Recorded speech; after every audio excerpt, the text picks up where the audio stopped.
The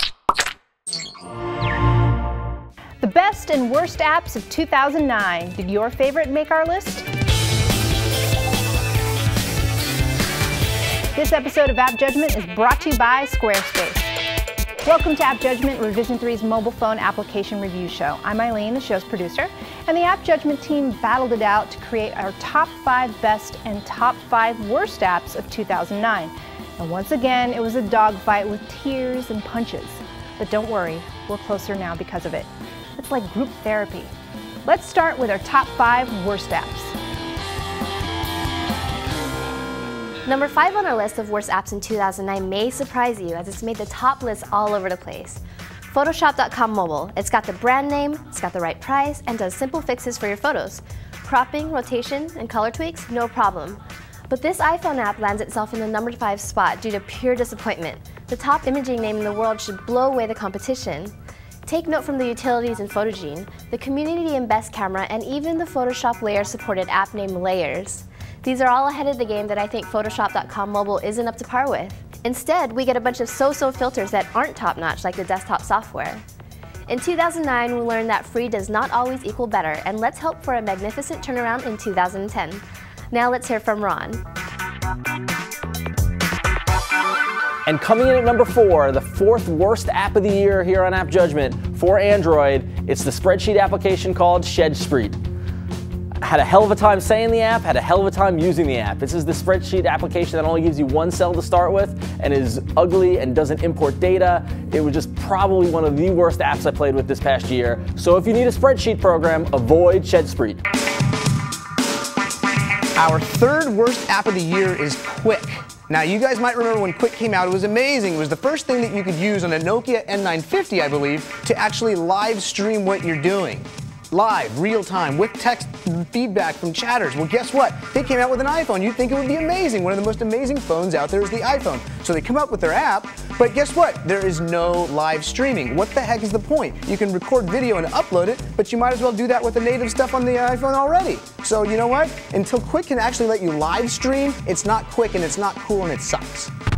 And guess what? Quick has released an update. They have a new app called Quick Live. Want to know what it does? Guess. It actually lets you live stream from your iPhone. Well, we're not going to take it off our list because we don't think that they should have released the app in the first place until it had this capability. Coming in at number 2 is HoldOn. With so many thousands of apps in the App Store, you do see a lot that are pretty useless. But at least many of the time the useless ones are free. Not HoldOn though. HoldOn is an app oddly in the productivity category that gives you a button to press. Your challenge? To see how long you can hold the button down. Yes, that's it. You can also log your high scores to track your progress in the solo sport of button pressing. HoldOn costs $1, which makes it one of the worst deals in the entire App Store. Honorable mention for worst mobile application of 2009, I gotta throw one out for Hunter EMF. I generally don't get miffed about wasting $1.99. It's pretty much a 20-ounce Diet Coke and I drink about 1 billion of those every week. But dredging up the memory of Hunter EMF for the iPhone, I just think to myself, worst $1.99 I've ever spent. An electromagnetic field detector for the iPhone, or at least the iPhone 3GS. You hold it up, you learn the local ratings, you wait for the readings that indicate ghost action. Sure, I mocked its almost useless interface as a great way to distract fools and small children for hours. And while my coworkers refused it a place on the top 5 worst apps of 2009, my overall annoyance for one-trick apps that don't do anything, well, they were undeniable. Plus, we were locked in a small room and they all wanted out. Our number 1 worst app of 2009 could very well be a joke, but if developer Shimon Limor intended it to be, there's not a single wink from him anywhere in the app. For $1, you too could own Proposal, Will You Marry Me? Yep, it allows you to enter a name, proposal text, and image, then fire away. So? Oh, am I supposed to say yes? Now, I want to make it very clear to you guys, if you intend to take this app seriously, it is not going to work. Trust me. I tried. No. No. No. No. No. Please? If you really want it to work, I suggest you do what I did. throw a zombie prom party, put a fake bullet hole in your head, and propose after dancing to Michael Jackson's Thriller. True story. When we come back, we'll share our top 5 best apps of the year, and our list may just surprise you. App Judgment is brought to you by Squarespace. App Judgment viewers will be most interested in the new Squarespace app. Set up a Squarespace account and download the free iPhone app, and you can blog on the go. The app really matches the look and feel of the Squarespace interface, so no awkward mobile blogging. You can get stats, manage multiple accounts, and enjoy live site preview. Go to Squarespace today and sign up using the code AppJudgment to get 10% off the life of your order. And here we go, App Judgment's top 5 best apps of the year. All right, starting off at number 5 is Ustream Live Broadcaster for the iPhone. It may not be the first app to allow you to live stream, but they're definitely ahead of the pack in terms of streaming services with a large established community. Unlike a certain similar app which made our other list, you get what you expect. Decent quality live streaming from your iPhone, even if it's not a video-capable 3GS. On-screen live chat, and fantastic sharing features. At number 4 is Beehive.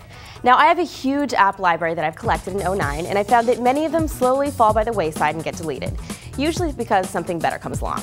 Not so with Beehive. Beehive, aka Beehive, is a badass IM app for the iPhone that supports Gmail, Facebook, AIM, and countless others, bringing all your contacts in one place, organizing them in a way that makes sense, all within a simple, undistracting interface. It was $10, but I've used it so much and it's so reliable that I wouldn't think twice about downloading Beehive again. Coming in at number 3, I'd like to congratulate TweetyTo, which almost all of my coworkers like more than TweetDeck, my personal Twitter app of choice.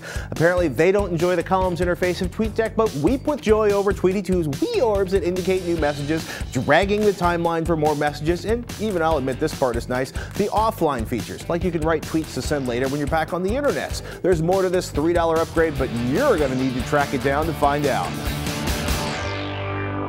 Coming in at number 2 is a great little app from Nuance called Dictation. The reason it's one of our top applications of the year is because of the fact that it'll take the speech that I'm saying and turn it into text that I can cut and paste.